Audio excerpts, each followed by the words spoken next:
so bright outside. It's back up to like 70 degrees again, but it's gonna snow on Tuesday and I'm not gonna be here. So I'm getting out of town. I'm going to Schoolypalooza. I'm gonna go to the shit show that debacle is right now. Anyway, so yeah, I just went to the gym. I rollerbladed this morning, then I went to the gym to lift a little bit of weights and then take a shower there. I don't know why I did that. I'm not a weightlifting person. I also can't really use my arms very well, but I could do like the leg presses and stuff. So now I want to go drop the van off, plug her in for the weekend, and then I gotta go check my mail. And then I need to, yeah, so I'm gonna go meet up with friends tonight. Can't even speak. I'm gonna meet up with friends tonight before I leave, so that'll be fun. I have water in my ear. That's not fun. Yeah, it's gonna snow on Tuesday, and I've been here in the big freeze when it snowed before. And I tell you something, you do not want to be in Houston when we have anything other than humidity. We don't handle rain very well. We don't handle, like, our homes are not winter homes. So we are not good when we get any kind of season other than summer humidity. That said, yeah, van's working pretty well. I ordered the magnetic lights for the back. So hopefully they'll get here probably, well, I won't be able to get them now because I have to leave. So they'll probably get here tomorrow. Why is my van shaking a little bit? It's shaking again at 40 miles an hour. So I think I need to get the alignment redone. I don't have time. So I'll have to do that when I'm in El Paso. Anyway, so yeah, I'm going to stop in El Paso for a day. I'm going to try to push through the 9-hour drive from Houston to El Paso on Monday. I have an appointment Monday morning until about 9, and then I'm on the road. So that's enough time to get out to El Paso reasonably, stay at the rest area, then I'm going to explore El Paso for the day, and then I'm going to go on to Tucson, stock up on provisions, and then head out another like 2.5 hours to Ehrenberg. And I want to get to Ehrenberg by, like, I'm hoping, because I think El Paso to Tucson's like 6 hours or something. So I'm going to try to get to Ehrenberg by like noon on Wednesday. I'm actually not in that much of a hurry to get out to Schoolypalooza. Considering the drama that I'm seeing on the Facebook page, it's been pretty crazy. One dog got attacked by a Rottweiler. Then there's just been like drama among like the different camps. So you've got like the Day Jays, the Night Owls, you got the pirate ship. There are other like areas. There's sound camps. There's you know, and then there's a lot of stuff. There's like craft tables and vendors and yoga and people coming together. So there's hundreds of people out there. There's more people arriving every day. It goes until the end of the month. So right now it's like the 17th, I think, of yeah, I think it's 17th of January today. So it's going to go on until the 31st. So if I get there on the 22nd and then leave on the 31st, I'd probably end up, kind of speak, I probably won't end up staying the entire 7 days. I don't know how long my van will last off-grid before my fridge dies. Also, I need to get out to California to see Jeff.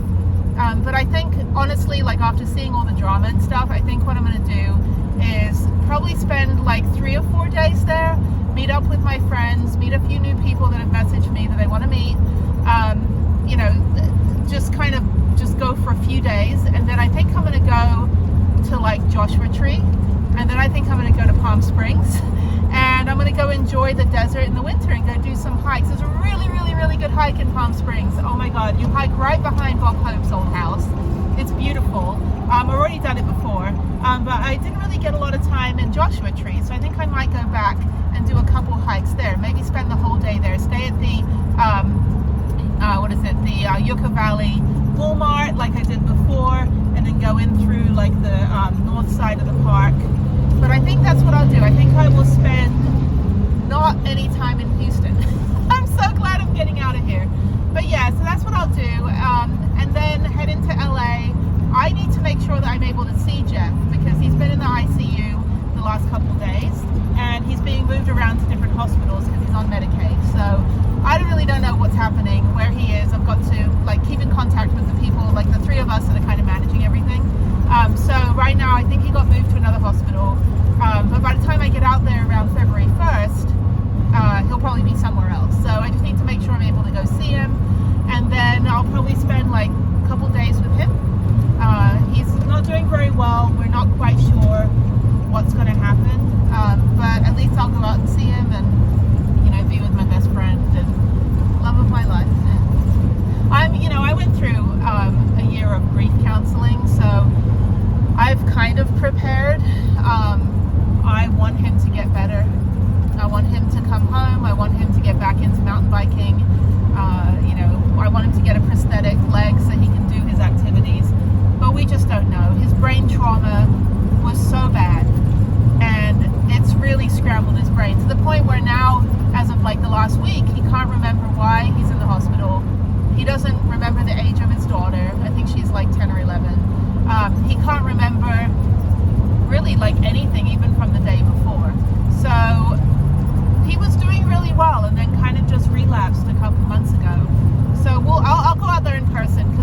Mom. Not really the truth. And so I need to also get him into the VA. I need to get him better care than he's getting with Medicaid. So I've got a lot to do in a space of a few days. So I really can't really be there on a weekend either, because things that people I need to talk to, like the VA, are going to be closed. So I'm going to try to probably get out there toward the end of January for a few days, and then I'm going to head out to Vegas. But I think I'm going to stop in a few places on the way. I don't really know how the weather is, like how the snow is. So I'm going to be going through mountains and stuff, like on the way to Vegas. So, but I think it's okay. I think that road is fine. I don't think they have any snow. I'm not going through like Bishop or like Tahoe or Mammoth or any of that area I did like 2 years ago, because that was pretty snowy, even in like, you know, January, February. So, but yeah, I'll go out to Vegas for a few days, and we're going to work on the upper cabinet, which is exciting. So I'm going to have a big old upper cabinet right behind my head on this side over here. So you're not going to see very much of the back of my van anymore. It's going to be the big cabinet and the upper cabinet. So we're going to do that, and then we're going to just kind of hang out for a few days in Vegas, just kind of relax. And then I'm not sure, I have to fly home on the 7th of February, and then I go back on the 10th to Vegas. And I'm not sure what I'm doing after that. I want to go up to Cathedral Gorge if the roads are fine, because that's pretty far north in Nevada, but it's in the desert. And then I'm going to skip Utah because it's too snowy. But I do want to go, I don't know if I'll go back down to Albuquerque or if I'll just come back into Texas. But since I'm out there, I mean, I might go back into Arizona and then just do another flight home and keep the van out in Phoenix. I'm not sure. There's another Schoolie Palooza happening in February, but I have 3 weeks between Sunday and when I have to be back in Houston. And then I've got 2 weeks and then 2 weeks and 2 weeks. So a bunch of 2-week periods where I could be out on the road doing my nonprofit and then just fly home every other weekend. So I don't know, I'll figure it out. But in the meantime, let me go put the van away, plug her in, get the stuff I need for the rest of the weekend. And then I'm going to go get my mail and do a whole bunch of other stuff. So busy. It's busy for someone that doesn't have a 9-to-5. When your only responsibility is yourself and your own business. You know, people go, oh, I want to work for myself. I'm like, when you work for yourself, you work 24/7. Like, you don't get a lunch break. You don't get to go home at 5 p.m. Like, you're working constantly. Plus, I'm doing all of my errands and stuff, which I do during the day because it's easier. That way I can spend the evenings working on my website projects, which I just maybe picked up another one. So we'll see. So yeah, I'm just starting to pick up the web work again, which is good. I'm trying to finish this other project that I've been doing since October, which I'm kind of over, but I want to get it done. And then, yeah, so I'm going to be off-grid, or offline at least, on my computer for a few days while I'm driving, and then spend a few days at Schoolie Palooza.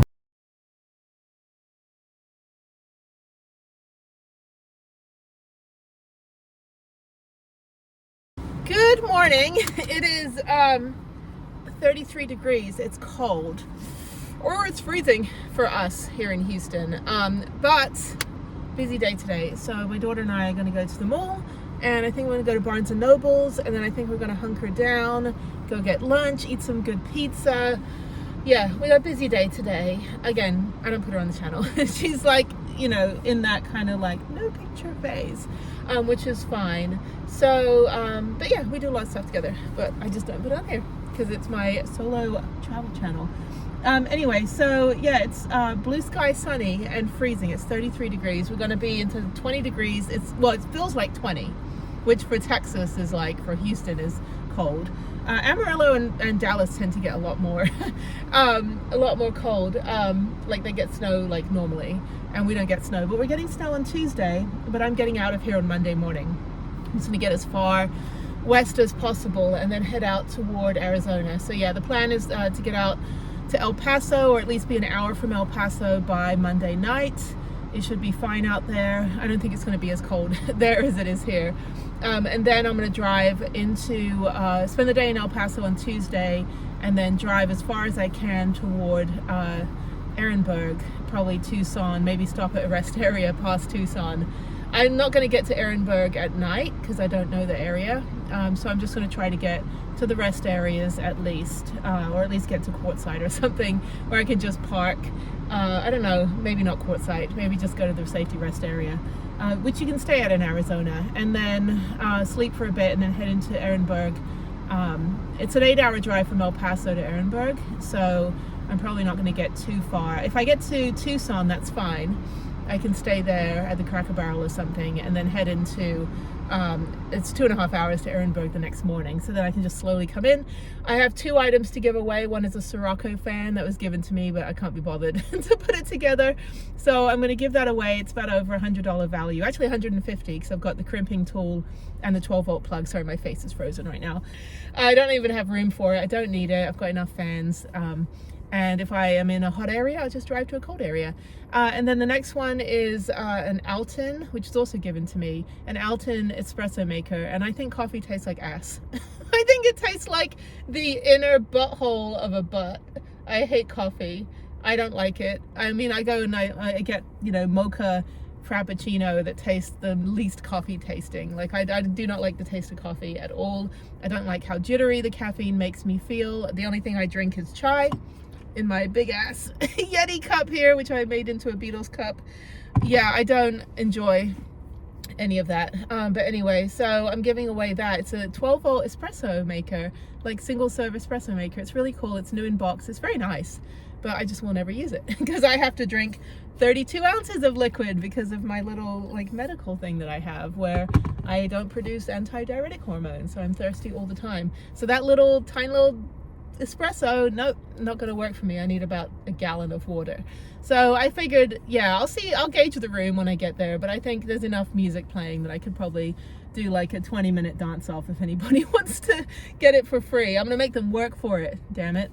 Anyway, I gotta get going. I'm already a little bit late and I need to get out of here and drive around the corner. I'm only like 8 minutes away. The Houston Marathon is happening, so we're gonna go to the museum, but you can't get to the museum today because there's a marathon. Well, these people got up super early to go run. I was like, go back to bed. No, it's like mountain bikers versus cyclists. Like I can run in the trail, but I can't run on a street. Like I can ride my bike on a trail and down a mountain, like down a ski slope, but I can't like, oh, where am I going? I'm going this way, yeah. Yeah, I can ride my mountain bike down a ski slope and on trails, but I can't ride on like a street. Like, although now that I've gotten my hardtail tuned up and everything, I'm gonna do the Amtrak trip. I'm gonna do the Amtrak when I get back in February, if it's still cold enough. I'm gonna do the Amtrak from Austin to Fort Worth with my bike. I think it's only $19. It's only a 3.5 hour trip. Stay the night in Fort Worth, and then I'm going to ride my mountain bike back a couple days, back to Austin. They don't have an Amtrak from Houston. They only have a Greyhound bus, and then it connects to an Amtrak station. So that would not work. But anyway, sorry. I have this. My phone holder is like broken, so you're kind of hanging sideways. And if I stop too suddenly, you're going to fly out in front of me. So I'm going to let you go. I'm going to go get donuts, and we're going to go, I think I'm going to go to Barnes & Noble first, and we're going to go get some new books, and then we're going to go to lunch. I don't know, we're going to do a whole bunch of stuff today. It's kind of like our Sunday fun day. So it's cold, which is nice. And I hope it stays like this Monday when I'm leaving, because I don't think the snow's coming in until later in the evening. Until Monday night, and then Tuesday it's going to snow in Houston. I don't want to be here. I do kind of have to stay. I'm waiting for a piece of mail and it hasn't arrived, so I'm going to check my mailbox when later this afternoon once the marathon's done, because that's where the marathon is running, right past the post office where my mailbox is. So I'm going to go do that later. Make sure maybe the mail came yesterday on Saturday. If not, I'm okay getting it in 3 weeks when I get back, but it's for the nonprofit and I kind of need that paperwork, but it's okay. I still got enough time. I gotta do my taxes and all that stuff like that, so it's all good. I'll live. But I fly out of Vegas on the 7th of February, so I'll be back that weekend, and then 7th of February I'll be back that weekend, and then I go back to Vegas, and I'm not sure what I'm doing after that. I have to gauge the weather. I don't want to go through Utah. I think it'll be way too snowy, and I don't want to deal with chains. or snow or ice. I mean, I was in Utah in April last year, March and April, and it was still snowing. Bryce was covered in snow. So I think probably what I'll do after Vegas, I want to go up to Cathedral Gorge, which is way up north in Nevada. Never been, but it looks cool. Hopefully it's not snowing. And then I'm going to probably drive back through Arizona and maybe go do more Arizona stuff. And then on the way back to Houston, when I do eventually have to come back, probably sometime in February, I'll see how long I can stay on the road and just fly back and forth again, like I usually do. But I think what I really want to do is just kind of like explore more of Arizona stuff, but then also like the Sonora Caves and Ozona. There's some things in Texas that I'd like to do as well on the 10 that I've never done. Anyway, let me go find the donut shop and I'll chat with you guys later. Good morning, good afternoon, no, good morning. I'm back in the van and I am escaping the big freeze that is about to hit Houston, and I'm heading to El Paso right now. I've got about 6.5 hours to the rest area, which is about an hour from El Paso. Tomorrow, maybe, I will be doing some sightseeing in El Paso. I'm not sure. The other option, which is more important, is to go straight to LA. So I'm heading to El Paso, then Tucson to stock up on stuff that I need. And then I was going to go to Storyboard for a week. However, Jeff took a turn for the worse yesterday. He's still in the hospital and it was touch and go. And I am on pins and needles. We are all on the edge of our seats waiting to hear the news about what's happening with him. So he was in the ICU on Friday with a blood clot, and yesterday was almost a completely different conversation. We all said our goodbyes to him over the phone. It was incredibly difficult. So much of me should have left Friday, but we didn't know anything was happening until about 3 o'clock on Sunday afternoon. And that was because his mum didn't tell us. Not even going to get into that. So either way, I'm driving. I'm getting out of the big freeze, getting out of San Antonio right now. I can see they put salt on the road because it is going to freeze over, and I do not want to be stuck in Houston. I don't want to be waiting another week before I can leave. I've got 3 weeks before I have to be back anyway. So after Storyboard, I was going to go visit Jeff because we were told that he was doing better, but then he took a turn for the worst.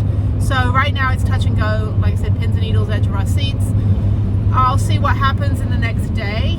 I will push through straight to LA. I don't care about going to Storyboard, not a big major player right now. I want to get to the hospital, but he's currently still in the ICU. He's still unresponsive, and because of everything that had happened, it's possible that he has some brain damage. So we're figuring out right now some of the logistical and legal stuff as the powers of attorney to figure out what we need to do to get him the best care. I don't want to interfere in that. Of course, my heart is shattered, and saying goodbye to him on the phone, I didn't want to. I was like, this is bullshit. Like, no, he's not going anywhere. He's not leaving us yet. Like, he's almost 47, and we promised each other. He's my best friend of like 33 years. We promised each other that we're not leaving. So, you know, so I'm heading west and I'm going to keep going. So we'll see what happens in the next day or so. Obviously with the fires and everything, it's going to put a little bit of an extra struggle to get to where he's at, because I think it's through one of the disaster zones. So I will navigate that in the van when that time comes. But in the meantime, I'm just heading west. So I'm going to stay at the rest area about an hour from El Paso tonight. If Jeff is stable, then I will push through to Tucson and push through to LA by Wednesday morning. If he takes a turn for the worst, then I will keep driving tonight and try to get as far west as I can so that I can spend tomorrow driving straight to LA. That way I'm not wasting another day. But he's under the best care.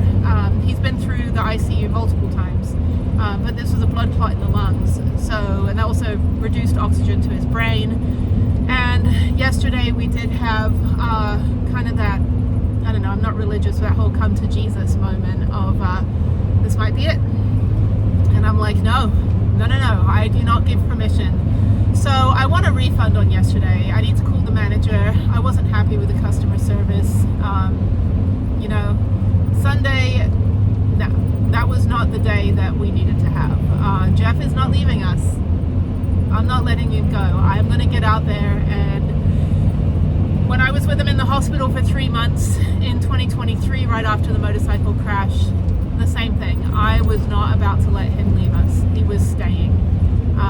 And he's a fighter. He's bionic, and I love him to death. Like, everything. Like, I'm so in love with that man. I don't care if he has one leg. I don't care if, you know, he has brain damage. He is still Jeff. Somewhere in there is still Jeff. But that said, I am pushing through. The bad weather hasn't come yet. It is quite cold. It's about 30 degrees. And like I said, they've salted the road. So it should be a pretty good drive. Once I'm out of this area, once I'm out of kind of the hilly area and I get into the high desert and I'm toward El Paso, it'll tame out a little bit. All the bad weather's behind me and it's kind of moving east. So I just want to get as far away. I'm through San Antonio now. I'm in Kerrville, my favorite small town in Texas. But I just want to get the hell out of here. Yeah, so that's kind of the plan A and A.1. So plan A is that he comes out of this, he's stable, and I'll go to LA. Plan 2 is he takes another turn for the worst, and I hightail it to LA. Just push on through and get through as far as I can, and as quick as I can. If I can get there by Tuesday night at the latest, and that's possible. So I've got 7 hours to El Paso. I'm 6.5 hours to the rest area, 7.5 hours to El Paso. It's 8 hours to Tucson and 2.5 hours from Tucson to LA. So El Paso is the halfway point between Houston and Los Angeles. So once I hit LA, obviously I've got traffic and stuff. So even though it's not that far in miles, it's going to take a long time to get through traffic. So yeah, so that's what I'm doing. But we'll see. Yeah, yesterday I cried all night. I was just so upset, so angry at so many facets of this entire experience for him, in that there were many times that the care was not adequate, or he was shuttled around among different nursing facilities, or that we were kept in the dark by his mother about what was happening, because she has her own agenda. So we're working on eliminating that aspect of this so that Jeff doesn't die. Yes. So we were the powers of attorney, me, his brother, and our best friend. His best friend was the financial power of attorney. I was the VA liaison. Since Jeff is ex-military, he's Navy. He was on a nuclear sub for like 8 years. And then his brother was the power of attorney for medical. And now that Jeff's back to being incapacitated and sedated and in the ICU, he can't make his own medical decisions. And I told his brother, I said, hey, that power of attorney is still valid. It doesn't expire unless there's a new one that's been signed, which is not the case. And I said, we need to get this sorted. We need to get this paperwork filed back with this particular hospital, because they don't know. And, you know, what's her face piece of work over there is making medical decisions for Jeff with their own ulterior motive, which is a financially based motive. Again, I don't understand that mindset, in that your goal is to sue a hospital. Your goal is not to keep your son alive. Anyway, so we're working on getting that element of this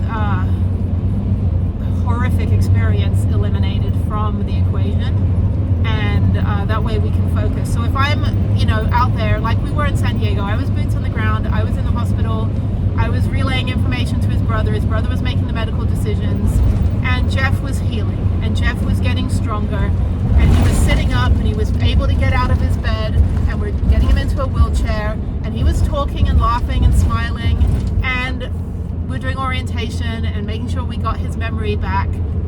It was working. As soon as he got moved into a medical facility, and I had left because I thought, oh, he's going to be in good care. I need to go back and take care of my family. I need to take care of my responsibilities back in Houston, and I need to work on my nonprofit so that I have a foundation. You know, I have a base. You know, keep the oxygen mask on myself as well. And then only to find out, you know, 6, 7, 8 months later, that he's starting to spiral down, and that he wasn't taking his meds, and he was making his own medical decisions, but at the influence of what's her face piece of work. So, and I've known his mum since I was 14, so I'm not afraid to say it, that she's interfering in the wrong way, and she doesn't get to make make the medical decisions, and she will not make the medical decisions once the hospital gets this power of attorney. I'm going to push through. I'll be allowed to be in there with him again, and I've already spoken to the hospital before, a couple weeks ago, when he was first admitted, and I told them, I said, you need to keep his mother away, because she is not making the right medical decisions for him. And that is documented. And I've reported her twice already to Adult Protective Services. So that is a whole different situation. Our focus is Jeff. Our focus is not handling her. We just need to get her out of that hospital room and away from making medical decisions for her own financial gain. That is a sick and twisted way to be supporting your family member. And I am just horrified. Anyway, let me concentrate on this road. So I'm going down a few hills. And I just need to make sure that I'm not going to like skid out. Okay, I will chat with you guys later. But yeah, I'm heading to El Paso. I'll keep you posted. Either he holds on and I'm able to get through by Wednesday morning, or something happens again and I need to push through by Tuesday night. But either way, I'm just going to skip schoolie police. I don't really need to be there. But we'll see. We'll see what happens. It's touch and go. And like I said, had his mother had told us on Friday that he had been admitted to the ICU with pneumonia, blood clots, and low oxygen in his brain, then I would have left Friday night. And I would have been in LA by, Sunday afternoon. And I would have been with him. But that's not the case. As the broken record, rinse and repeat pattern of being informed by that woman, it's just, it's, I guess, to be expected, but at the same time, you need to tell us about this. Like, don't keep us in the dark. There's far more people invested in wanting Jeff to be well and safe and healthy and alive than one person. I mean, it takes a village, and that village cannot be cut off from communication. So anyway, let me get through Kerrville, and I've got 6 hours and 12 minutes before I get to the rest area. And I'll be there about 5 p.m. El Paso time, which is 6 p.m. Houston time, so that's fine. I think I'll rest up. I'll check and see how Jeff's doing. If he's taking another turn for the worse, then I'll leave El Paso tonight and keep going to Tucson and get into Tucson about 11 p.m. If he's stable, then I'll rest up myself because I'm a little bit tired from last night, from crying all night. I'll rest up and then I'll go first thing in the morning from El Paso to LA, and I'll just drive the 12 hours in. And that way I'll be there Monday night, actually. No, today's Monday. I'll be there Tuesday night. That's the plan. Sorry, my brain is mush. Let me push on through, and yeah, I'm hoping that the video is that Jeff is healthy and comes back out like he did before, and that he's a bionic, amazing, beautiful, handsome, gorgeous soul, and not any other kind of content. I am forcing the universe to not have me say the words I don't want to say, and I'm not going to say them, but I don't ever want to say goodbye to that beautiful man. We have a promise. We made a promise. Until we're at least 97, we're going to be old. We're going to be changing each other's diapers in the nursing home. I'm going to be forgetting my teeth. He's going to be forgetting his glasses. And we're going to be sitting there just, holding hands. That's our future. So, not this. This is not. No. I'm not letting him go. My inner Scorpio, Russian Ukrainian stubbornness, and my British stiff upper lip is not going to let him leave. So, yeah, you're not allowed to go, Jeff. That's it. My rule, new rule. Anyway, so I'm just going to push through. I'm going to try to keep positive, because it's not healthy to be upset or crying when I'm driving. So I'm just trying to listen to some good music and just kind of just get the time to pass quickly as I go through this very windy drive. It's incredibly windy. But I am pushing through on the 10. I've got another 473 miles to go, about 6 hours, and then it'll be time to rest up, make a nice big cup of tea, make some soup